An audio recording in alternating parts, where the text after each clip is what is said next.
오늘 은혜 받고 성취될 하나님 말씀은 요한복음 5장 9절에서 18절 말씀입니다. 제가 한 절 읽고 여러분 한 절 읽고 교독하도록 하겠습니다.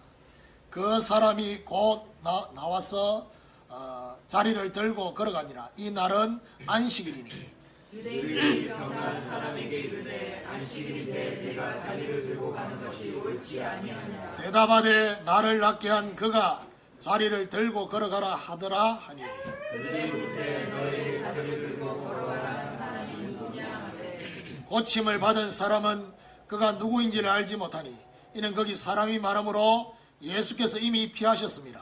그 후에 예수께서 성전에서 그 사람을 만나 이르시되 보라 내가 났으니 더 심한 것이 생기지 않게 다시는 죄를 범하지 말라 하시니 그 사람이 유대인들에게 가서 자기를 고친 이는 예수라 하니라. 그러므로 안식일에 이러한 일을 행하신다 하여 유대인들이 예수를 박해하게 된지라. 예수께서 그들에게 이르시되 내 아버지께서 이제까지 일하시니 나도 일한다 하시매 유대인들이 이로 말미암아 더욱 예수를 죽이고자 하니 이는 안식일을 범할 뿐만 아니라 하나님을 자기의 친아버지라 하여 자기를 하나님과 동등으로 삼으시니라. 아멘. 우리 옆에 분하고 인사하도록 하겠습니다. 하나님의 일하심 속에는 크고 비밀한 일이 있습니다. 하나님의 일하심 속에는 비밀한 일이 있습니다. 네, 오늘 제목이 하나님의 일하심 속에 있는 자, 하나님의 일하심 속에 있는 자라는 제목으로 말씀을 전가하기를 원합니다. 요한복음 5장은 38년 된 병자를 치유하는 장면으로 시작이 됩니다. 지난 시간 38년 된 병자의 치유를 통해서 우리에게는 오래된 문제 또 오래된 질병을 치유해 주시기를 원하시는 그리스도의 치유의 비밀을 말씀을 통해서 확인하게 됐습니다. 세 가지 말씀을 했는데요. 미신이 아닌 성령의 역사로 치유되기를 또 그 치유되는 것을 사모하기를 주님이 원하신다는 것. 그리고 사람의 도움이 아닌 그리스도의 도우심만을 사모하기를 원하신다는 것. 그리고 할 수 있다는 신념이 아닌 말씀의 능력으로 일어나기를 원하신다는 것. 이 세 가지 말씀을 우리는 알게 됐습니다. 그래서 오늘도 지난주 말씀처럼 성령의 역사와 그리스도의 도우심과 말씀의 능력으로 일어나는 저와 여러분 모든 부분이 일어나는 그런 치유가 있기를 주님의 이름으로 축원합니다. 오늘 본문은 38년 된 병자가 치유된 날이 공교롭게도 안식일이다. 안식일이라는 말로 오늘 본문이 시작이 됩니다. 중요한 것은 유대인들이 병나은 사람에게 안식일에 내 자리를 들고 가는 것이 옳지 않다라고 지적을 합니다. 다시 말해서 안식일을 거룩하여 지키라는 그 말씀을 가지고 자기들 나름대로 안식일 날 어느 정도 가면 안 되고 또 뭐 물건을 들고 옮기는 것 자체가 노동이 돼요. 일하지 말라고 했으니까. 그래서 이런 것들을 가지고 병나은 사람에 대한 관심보다는 자리를 들고 가고 있는 그 사람에 대한 지적을 하고 있는 것을 볼 수 있습니다. 이렇게 지적을 하니까 38년 된 병자의 대답입니다. 나를 낫게 한 그가 자리를 들고 걸어가라고 했기 때문에 나는 순종할 뿐이었습니다. 그렇게 말했습니다. 이 38년 된 병자의 말을 들은 유대인들은 뭐라고 반응을 보이느냐? 이 병난 사람에게 너희에게 자리를 들고 걸어가라고 한 사람이 누구냐? 다시 말해서 38년 된 병자, 38년 된 병자의 이 시비를 걸려고 하다가 38년 된 병자가 그것을 고쳐준 사람에게 돌리니까 또 다른 사람에게 시비를 걸려고 지금 그렇게 하고 있는 걸 볼 수 있습니다. 그런데 거기 워낙 사람이 많으니까 자기를 고쳐준 사람이 누군지를 모른다고 대답했습니다. 그런데 그 후에 성전에서 예수님을 만나게 됩니다. 어떤 면에서 예수님이 이 성전에 찾아오셨습니다. 그래서 38년 된 병자를 치유해 주신 것이 누군지를 드디어 알게 됩니다. 아, 이분이 바로 예수다 라는 사실을 알고 그 사람이 유대인들에게 갑니다. 가서 나를 고쳐준 사람은 바로 예수라고 말을 하게 됩니다. 자, 이렇게 말을 듣고 나니까 유대인들의 반응은 예수님이 안식일에 이러한 일을 행했다는 그 이유 때문에 그때부터 오늘 본문이 뭐라느냐, 예수님을 박해하기 시작합니다. 안식일을 어겼다고. 근데 이때 예수님은 유대인들이 박해에 불을 붙였다고 한다면 거기에 예수님의 반응은 뭐죠? 박해의 불에 기름을 붓는 답변을 합니다. 그게 바로 뭐냐? 내 아버지께서 이제까지 일하시니 나도 일한다. 이렇게 말을 합니다. 유대인들이 이 말을 듣고 완전히 뜨궁이를 했습니다. 그래서 왜 뜨궁이를 했냐? 내 아버지라고 했어요. 우리들의 아버지가 아니라 내 아버지. 이 말은 무슨 말이죠? 하나님하고 자기가 꼭 친아버지와 아들의 관계처럼 말하는 것을 보고 자기를 하나님과 동등됨을 그렇게 말한 것 때문에 오늘 본문에 보니까 박해의 수준을 넘어서서 뭐라고 말하냐? 예수님을 죽이고자 한다라고 오늘 본문에 말하고 있습니다. 이게 오늘 본문 전체의 내용입니다. 자, 저는 오늘 이 본문을 가지고 설교 제목을 뭘로 잡았냐? 하나님의 일하심 속에 있는 자라는 설교 제목을 잡았습니다. 그 이유는 이 땅의 모든 사람이 하나님의 일하심 속에 있으면 행복할 건데, 근데 하나님의 일하심 속에 없기 때문에 불행하다. 오늘 유대인들은 뭐죠? 하나님의 일하심과는 전혀 관계가 없어요. 그런데 반대로 오늘 예수님은 하나님의 일하심 속에 본인이 있다고 말하고 있습니다. 오늘 우리는 예수님처럼 우리도 하나님의 일하심 속에 있는 자가 되기를 사모하는 마음으로 제가 이 제목을 붙잡았다는 사실. 그렇다면 오늘 어떻게 되면 우리도 하나님의 일하심 속에 있게 되는지를 말씀을 통해서 발견하시고, 하나님의 일하심 속에 있게 됨으로써 참된 기쁨, 참된 감사, 참된 감격이 우리 안에 회복되기를 주님의 이름으로 축원합니다. 자, 그렇다면 오늘 병나은 사람에 대해서 전혀 관심이 없었던 유대인들을 보면서 진정으로 하나님의 일하심을 보려면 어떻게 저와 여러분 바뀌어야 되는지를 발견할 수가 있습니다.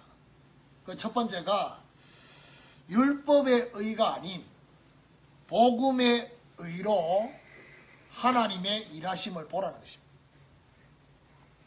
복음의 의. 유대인들이 하나님의 일하심을 전혀 볼 수 없었던 이유가 바로 뭐냐? 하나님이 가장 귀중하게 보시는 것에 대해서 관심이 없었어요. 하나님이 가장 귀중하게 보는 가치보다는 율법을 지키는 것이 그들의 최고의 가치였기 때문에 그렇다는 사실. 그래서 율법에 많은 율법이 있는데 그 중에 핵심이 뭡니까? 대표가 되는 게 바로 십계명입니다. 그 십계명 중에서 어떤 면은 1계명부터 3계명까지는 구체적으로 그들이 뭔가를 행동을 하는 게 없습니다. 그런데 오늘 안식일을 거룩하게 지키라는 4계명은 구체적으로 뭔가 행동을 해야 되는. 그래서 이들은 이 안식일을 거룩하게 지키는 이것이 그들에게는 가장 중요한 날이었습니다. 가장 중요했습니다.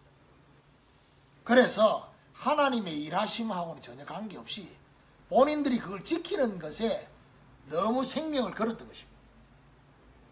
그러니까 하나님의 일하심을 전혀 볼 수 없었던 것입니다. 하나님이 가장 귀하게 보시는 최고의 가치는 뭐냐? 바로 사람의 영혼입니다. 그리고 이 영혼을 살리는 것입니다. 그래서 율법을 주신 목적도 율법을 지키는 것이 율법의 목적이 아닙니다. 하나님을 사랑하고 내 이웃을 내 몸과 같이 사랑하라는 이것이 바로 율법을 주신 목적이라는 사실. 성경에는 두 가지 의가 있습니다. 두 가지 의가 나타납니다. 하나는 하나님이 주신 율법 자체가 하나님의 의라고 시편에 기록되어 있습니다. 그리고 또 하나는 바로 복음에 하나님의 의가 나타난다고. 루터가 종교개혁할 때 붙잡았던 로마서 1장 17절의 말씀이 복음에는 하나님의 의가 나타나요. 믿음으로 믿음에 이르게 하나님. 그래 말하잖아요. 자, 그렇다고 한다면 이 두 가지 하나님의 의 속에는 하나님의 숨겨진 의도와 목적이 있습니다. 숨겨진 의도와 목적을 아느냐 모르느냐는 것은 신앙생활이 되게 중요한 겁니다.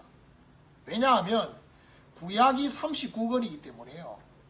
우리가 언제든지 성경을 볼 때 구약과 신약을 같이 봐야 되는데 구약만 계속 보고 있어봐야 되느냐? 하나님이 이 율법을 주신 의도와 목적을 모르고 구약을 계속 보면 어야 되느냐? 자기도 모르게 신앙의 칼라가 율법이 됩니다. 그리고 율법주의가 되고 하나님도 심판하시는 하나님으로 그렇게 일을 합니다. 이게 바로 잘못된 신앙이에요. 율법의 의를 왜 주셨느냐? 이 율법의 의는요, 하나님의 기준입니다. 하나님의 기준이 바로 율법의 의입니다. 그런데 결국에는 하나님을 떠난 인간이 하나님의 기준인 그 의에 도달할 수 있냐? 도달할 수 없다 이 말이에요. 하나님을 떠난 인간은 하나님의 기준에 도달할 수 없다는 사실을 이 율법이 우리에게 가르쳐 주려고 하는 겁니다. 저와 여러분이 빨리 어떤 면에서는 깨달아야 됩니다. 내가 율법을 가지고 하나님의 의의 기준에 도달하려고 하는 자체가 어떤 면에서는요, 어마어마한 착각인 것입니다. 우리는 거기 도달할 수 없습니다. 그러면 복음의 의를 왜 주셨습니까? 복음의 의는 이런 우리에게 복음을 통해서 하나님이 우리를 의롭게 만들어주시는 하나님의 은혜를 발견하도록. 우리 인간은 절대로 하나님의 의의 기준에 도달할 수 없는 인간이고 하나님의 은혜로만 그 의의 기준에 도달할 수 있다는 사실을 말해주는 것입니다. 이게 바로 하나님의 의도와 목적인 것입니다. 이런 하나님의 의도와 목적을 뭐로 봐야 되느냐? 신앙이 율법주의와 자유방임에 빠지게 되는 것입니다. 율법주의는 뭐죠? 이 율법을 가지고 자신의 노력으로 지키려고 하는 겁니다. 그래서 어느 정도 지킴이 어야 되느냐? 자신의 의가 생겨요. 그 의를 가지고 다른 사람을 비판하고 정죄하게 되는. 그렇죠. 그러니까 그렇게 비판하고 정죄하는 그게 바로 뭐냐? 나는 니하고 다르다는 거죠. 이런 정죄. 그런데 반대로요, 마음 먹은 대로 잘 안 되면 어야 되느냐? 율법을 지켜야 되는데 잘 안 돼요. 안 되면 어야 되느냐? 이제 척을 해야 돼. 이게 바로 외식이에요. 잘하는 척. 폼을 잡아요, 폼을. 속은 분명히 지금 내 심령의 상태는 하나님 앞에 있지 않는데 폼을 잡고 척해야 돼요. 척하는 이게 외식이 계속 반복이 되면 갈등하게 됩니다. 그런데 이 갈등도 계속 반복하다 보면 결국 무너집니다. 그래서 결국 포기하고 타락하게 된 것입니다. 이게 바로 율법의 신앙의 결과입니다. 오늘 유대인들은 이런 관점에서 결국 율법주의 때문에 자신의 의를 가지고 이 38년 된 병자를 판단하고 비판한 것입니다. 이 사람이 병나은 것, 이 사람의 병나은 것에 대해서는 전혀 관심이 없었어요. 오로지 안식일을 어기면 안 된다는 것만 가지고 지적하고 있습니다. 오늘 우리는 이런 유대인과 같은 율법주의에서 빠져나와야 될 것입니다. 우리 한국에 들어오면서 안식일을 거룩히 지키는 것을 잘못 해석한 것이 바로 주일날 뭐 사 먹으면 안 된다. 그러면 굶으란 말입니다. 주일날 어디 가면 안 된다. 그래서 제가요 솔직히 중학교 때 우리 아버지 지금도 뭐 천국 가실지 모르는데 내가 주일날 오후마다 영화 보러 갔거든요. 중학교 때 몰래. 근데 그 극장이 내가 다니는 학교 극장이라서 어떻게 해요? 학교까지 버스 타고 가야 돼요. 얼마나 기도 많이 했는지 모릅니다. 왜냐? 이 안식일을 어겼기 때문에. 주일을 어기기 때문에 혹시나 사고 날까 싶어서 하나님 한 번만 용서해달라고. 영화 보고 돌아올 땐 더 기도가 간절해요. 왜냐? 하나님이 치면 어떻게 이런 생각. 먹지 말아야 될 것도 많고 하지 말아야 될 것도 많고 이게 주일이라 잘못된 주일의 개념이라. 그러면 막 흥청망청 그렇게 하란 말이냐? 그 말은 아니죠. 주일을 거룩하게 지키라는 얘기는 뭘 말하면 여러 가지 의미가 있습니다. 거룩이란 말은 불신자와 다른, 거룩이란 말은 6일 동안의 내 삶과 다른 그런 거룩입니다. 6일 동안 우리가 주를 위해서 산다고 하지만 사실은 6일 동안의 삶이 나를 위한 삶이 더 많이 차지하고 있잖아요. 그래서 이 주일만큼은 하나님을 생각하고 하나님께 집중하고 불신자들처럼 사는 것이 아니라 불신자와 다른 뭔가 힘을 얻는 날로 바꾸라는 겁니다. 그게 거룩입니다. 그래서 정확하게 말하면 하나님은 우리가 율법을 지키는 것에 별로 관심이 없습니다. 우리는 되게 관심이 많은데 하나님 관심 없습니다. 왜냐? 어차피 안 될 거니까. 어차피 안 될 걸 아시기 때문에 하나님 별로 관심이 없어요. 그래서 빨리 우리는 율법의 의를 충족시킬 수 없는 죄인임을 인정하셔야 돼요. 그리고 하나님의 긍휼을 사모하셔야 돼요. 하나님의 긍휼을 사모할 때 비로소 그리스도를 통한 복음의 의가 보이기 시작합니다. 이때 구원이 전적인 하나님의 은혜구나 라는 사실을 발견합니다. 또한 우리의 모든 신앙생활과 모든 삶이 하나님의 은혜로 되는 것을 발견합니다. 그래서 하나님의 역사인 하나님의 일하심을 비로소 보이게 되는 이런 역사. 제가 전에 대구에서 대학 사역을 할 때 이 메시지하고 이 기도 제목을 나눌 때 잠깐 포럼하라 합니다. 한 주간 동안. 포럼하라고 하면 포럼이 뭔지 간정이 뭔지 모르니까 자꾸 뭔 얘기를 하느냐 하면 그때 내가 전도사님 저는 지난 한 주간 동안 성경을 몇 장 읽었고 정식기도는 어떻게 했고 또 누구 만나서 전도는 어떻게 했고 막 이런 얘기를 합니다. 그래서 내가 들으면서 말하냐 그 얘기 말고 포럼하라니까 말을 못 알아듣니까 또 다시 내가 잘 못 들은 거 싶어 다시 또 네 말 그거 말고 네가 어떻게 살았는가 그 얘기하지 말고 하나님이 네한테 역사하신 거 말해보라는 거예요. 율법의 의를 가지고 사는 사람은요 내가 사는 것에 내가 뭘 하는 것에 관심이 많다니까요.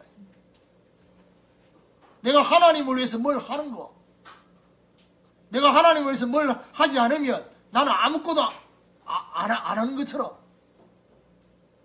하나님은 저와 여러분이 하나님을 위해서 뭘 하는 걸 원하는 게 아닙니다. 하나님이 저와 여러분이 역사하는 걸 좀 보라는 겁니다. 그게 복음의 의미다.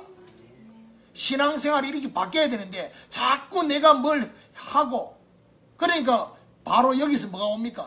우리에게 문제가 딱 오면 내가 하나님을 위해서 제대로 살았는데, 내가 하나님을 위해서 뭘 헌신도 하고 다 했는데 내한테 왜 이런 문제가 옵니까? 하나님은 저와 여러분이 중요한 뭔가를 보여주려고 지금 하나님의 크고 비밀한 은밀한 일을 보여주려고 지금 중요한 일을 시작하셨는데, 자꾸 우리는 말하냐, 내가 하나님을 위해서 어떻게 했는데, 그래 하나님께 삐깁니다. 이게 잘못된 율법의 의다. 오늘 우리가 어떻게 살고 있는지에 대한 율법에 의해서 하나님의 일하심을 보는 복음의 의로 바뀌어요. 그래서 나된 것은 하나님의 은혜로 된 것임을 발견하고 고백되어지기를 주님의 이름으로 축원합니다. 그렇다면 오늘 예수님이 성전에서 다시 병나은 사람에게 말하느냐, 더 심한 것이 생기지 않도록 다시는 죄를 범하지 말라 라고 하신 말씀, 이 말씀에 우리는 주목해야 됩니다. 예수님의 이 말씀을 그냥 생각해 보면 죄 때문에 질병이 온 것처럼 생각합니다. 자, 이게 율법주의거든요. 그러니까 율법주의에서 볼 때는 죄 때문에 이 병이 왔으니까 죄를 지지 말라, 이렇게 접근하는. 이 말은 무슨 말이죠? 이제는 죄를 짓지 않기 위해서 노력해야 된다 라고 이해하는, 이게 죄 때문에 온 병이라고 생각합니다. 자, 이렇게 이해하면 틀린 것은 아닌데 맞는 것도 아닙니다. 예수님께서 죄를 짓지 말라고 하는 이유가 뭘 말합니까? 죄를 짓는 자는 마귀에게 속하나니. 그 말은 무슨 말이죠? 죄는 악한 영 사단이, 마귀가 치고 들어오는 통로가, 죄를 짓지 말라는 말은 병마의 통로가 되는 사단의 역사가 역사하지 못하도록 차단해라, 그 말입니다. 그리고 죄를 짓지 말라고 노력하라는 것에 포인트가 있는 게 아니다는 사실, 이런 의미가 그 안에 있습니다. 죄를 짓지 않기 위해서 노력한다고 죄를 안 짓는다는 보장이 없다는 사실. 그렇죠? 여러분, 하나님 앞에 내가 뜻을 정하고 이거를 정리하겠습니다, 끊겠습니다, 그래 기도했는데 그게 내 마음대로 됩니까? 안 된다니까. 그래서 오늘 죄를 짓지 말라고 하는 이것은 소극적인 자세입니다. 더 적극적인 자세가 필요합니다. 그게 바로 뭐냐, 죄를 이길 수 있는 성령 충만의 힘을 얻으라는 것입니다. 그래서 두 번째로 생각해야 될 게 바로 뭐냐, 자신의 의지가 아닌 성령 충만의 기도로 하나님의 일하심을 체험하라는 것입니다. 이게 두 번째예요. 복음의 의를 통해서 하나님의 일하심을 보라는 것이고, 두 번째는 성령 충만의 기도로 하나님의 일하심을 체험하라는 것입니다. 나 자신의 한계, 또 환경의 한계, 인간관계의 한계를 뛰어넘으려면 반드시 위로부터 주시는 재창조의 힘이 저와 여러분에게 필요합니다. 이 재창조의 힘이 바로 뭐냐, 성령 충만인 것입니다. 성령 충만을 받기 위한 기도가 될 때 나 자신의 한계를 뛰어넘고, 환경의 한계를 뛰어넘고, 인간관계의 한계를 뛰어넘을 수 있는 힘이 저와 여러분에게 공급되게 된다는 사실. 자기 자신만의 성령 충만의 기도의 비밀을 찾아야 돼요. 각자의 시간표, 각자의 수준에 맞는 성령 충만의 그 비밀을, 기도의 비밀을 찾을 때 어떻게 되느냐, 모든 것을 주도할 수 있는 뭐죠? 영적인 힘이 생깁니다. 그걸 보고 말하냐? 영역이라고. 모든 것의 시간표를 발견할 수 있는 지혜의 힘이 생깁니다. 그걸 보고 말하냐? 지력이라는 것입니다. 모든 것을 감당할 수 있는 건강의 힘이 생깁니다. 이걸 보고 말하냐? 체력이라는 것입니다. 모든 것을 움직일 수 있는 경제의 힘이 생기는 것입니다. 그걸 보고 말하냐? 경제력이라는 것입니다. 모든 것을 지속할 수 있도록 동력할 수 있는 만남, 이 만남의 힘, 이걸 보고 말하느냐? 인력이라는 것입니다. 오늘 저와 여러분에게 하나님은 성령 충만의 기도를 통해서 하나님의 일하심을 오력으로 체험되기를 원하십니다. 그걸 말합니다. 이런 성령 충만의 힘을 얻게 되면 비로소 하나님의 일하심을 내 안에서부터 체험하게 되는 것입니다. 누가 느끼느냐? 내 자신이 느껴요. 내 자신이 알아요. 누가 아느냐? 나와 관계된 가족들이 알아요. 그렇죠? 분명히 이 타이밍에 뜨궁 열려가지고 화를 내야 되는데 화를 내지 않는. 그렇죠? 그게 바로 하나님의 일하심을 내 안에 체험하는 것입니다. 모든 삶의 현장에서 하나님의 일하심을 체험하는 것입니다. 모든 인간관계와 하는 일과 사역 속에 하나님의 일하심을 체험하게 됩니다. 오늘 자신의 의지로 죄를 짓지 않으려고 하지 말고 성령 충만의 기도로 하나님의 일하심을 체험하셔야 돼요. 그래 뭐 해야 되느냐? 죄를 이길 힘이 저와 여러분이 주어집니다. 그리고 사단의 모든 통로를 차단시키게 됩니다. 그리고 성령 충만의 큰 확신과 능력으로 되어지는 신앙생활. 이런 하나님의 역사가 저와 여러분 있기를 주님의 이름으로 축원합니다. 자, 그렇다면 우리가 마지막으로 생각해 봐야 될 부분이 뭐냐? 유대인들의 마음에 예수님을 죽이려고 하는 마음을 불러일으킨 예수님의 말씀 속에 우리는 주목해야 됩니다. 내 아버지께서 이제까지 일하시니 나도 일한다고 하신 예수님의 말씀 속에는 하나님 아버지의 일하심을 예수님이 뭐 했단 말이죠? 봤다는 얘기. 이게 중요합니다. 하나님의 일하심을 보면서 자신도 그 일 속에 일한다는 것입니다. 이 말을 제가 오늘 하나님의 일하심 속에 있는 자라는 그 말은 하나님의 일하심을 먼저는 봐야 되고요.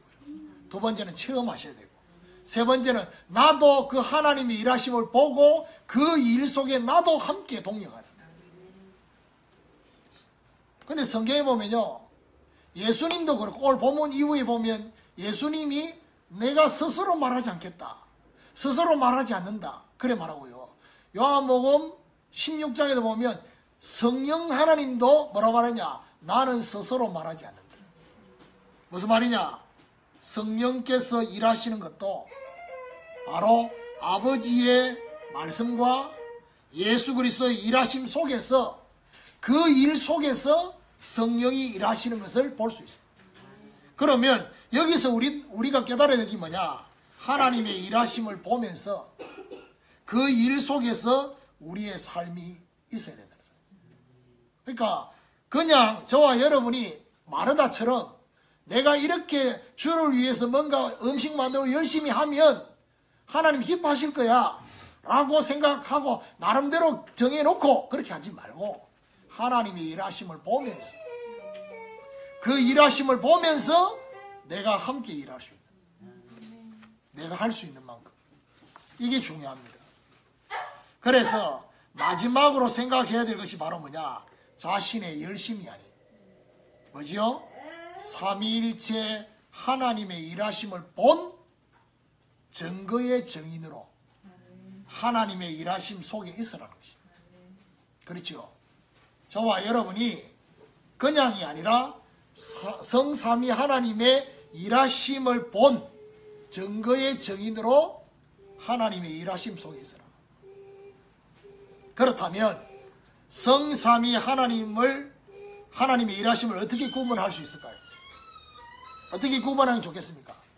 하나님 아버지의 일하심은요, 우리를 향해서 구원을 말씀하시고, 그게 하나님 일하십니다. 말씀하시고, 구원을 계획하시고, 구원을 약속하시고, 그 말씀을 성취하시기 위해서 모든 것을 섭리하고 계시는 것, 이게 바로 뭐냐? 하나님의 일하십니다.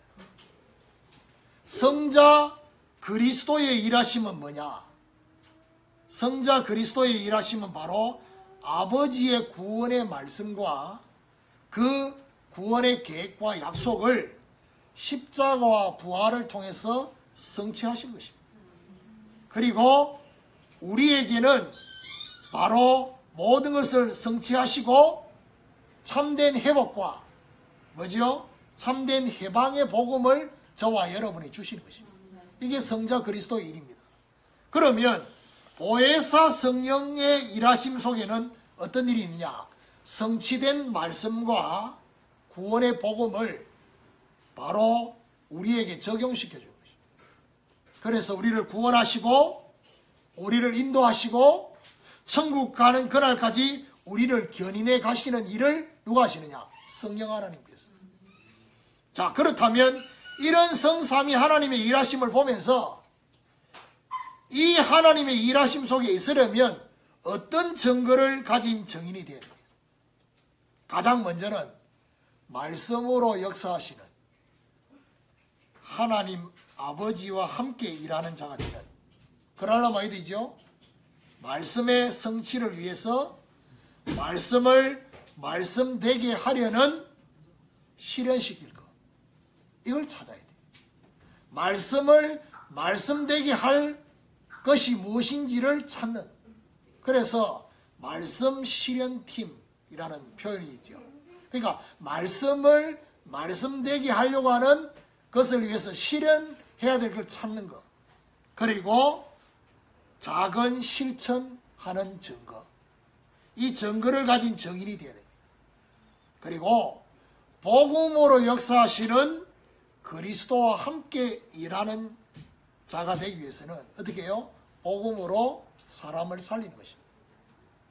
그리고 복음으로 사람들에게 묶인 것을 풀어주고, 빼앗긴 것을, 잃어버린 것을 찾아주는 증인이 되어야 됩니다.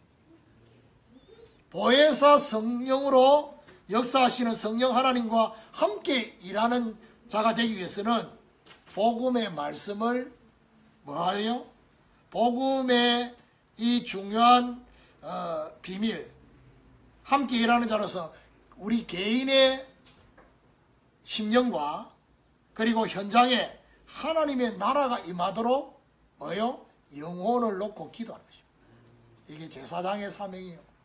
영혼을 놓고 기도하고 복음의 말씀을 대언하고 선지자죠. 그리고 그리스도의 다스림을 받는 제자로서의 증인이 되는 왕적인 비밀이죠. 그래서 오늘 저와 여러분 성삼위 하나님과 함께 일하는 자, 이 비밀을 저와 여러분이 소유하셔야 돼요.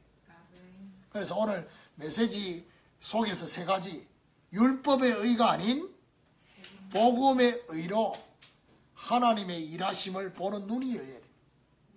자신의 의지가 아닌 성령 충만의 기도로 하나님의 일하심을 체험해야 되는 것입니다.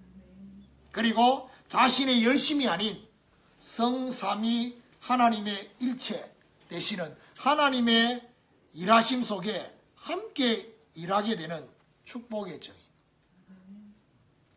이런 정인이 되어지는 저와 여러분 되시기를 주님의 이름으로 축원합니다. 네.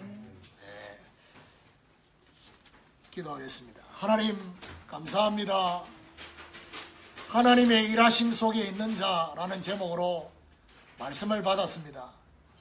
오늘 하나님의 일하심을 전혀 보지 못하는 유대인들처럼 율법주의에 빠져있지 않게 하시고 율법의 의에 빠져있지 않게 하시고 정말 복음의 의로 하나님의 일하심을 보는 한 주간이 되게 하여 주셔서 우리의 고백 속에 나의 나된 것은 하나님의 은혜로 된 것임을 고백하게 하여 주시고, 정말 성령 충만의 기도를 통해서 하나님의 일하심을 체험하는 한 주간이 되게 하여 주셔서 영적인 힘, 정말 지혜의 힘, 감당할 수 있는 건강의 힘과 경제의 힘과 정말 만남을 통해서 동력하는 힘을 얻는 귀한 역사가 있게 하여 주시옵시고, 성삼위 하나님의 그 일하심을 본 증거의 증인으로 하나님과 함께 일하는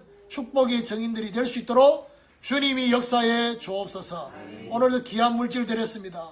이 물질이 사용되는 곳에 정말 하나님의 일하심이 나타나게 하여 주시고, 사랑하는 성도들 개인과 가정과 또 생업 현장에 드리워져 있는 모든 흑암 경제가 무너지게 하여 주시옵시고, 전도와 선교 경제가 사실적으로 회복될 수 있도록 우리 하나님이 역사해 주옵소서. 예수 그리스도 이름으로 기도드립니다. 아멘.